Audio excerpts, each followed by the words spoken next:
Good morning. Today is Monday, April 6th, 2026. I'm here at Jollington Creek Pier 3, and I'm at Delia. We had some concerns of possible leak in the boat, so we're doing an inspection. I did kind of find one spot that I do want to address. Everything else seems really fine, all the through holes.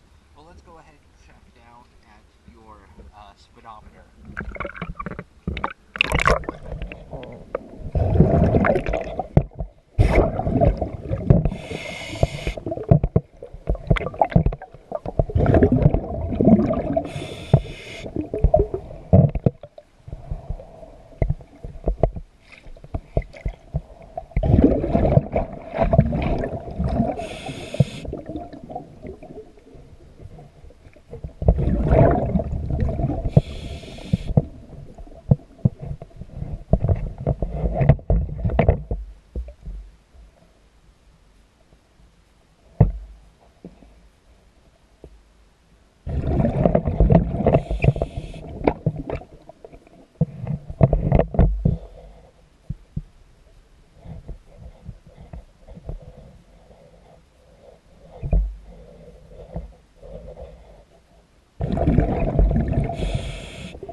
So it's not an insane amount of suction, but that's the only spot that I can get these wood shavings that actually uh, come out or go in.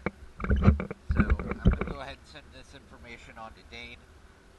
All the other through holes I've tried, they don't have anything similar to that. I also did not see any cracks in the paint, any chipping, anything underneath the water line. So that's all I've seen. I'm sending this over to Dane to where we can figure out anything else.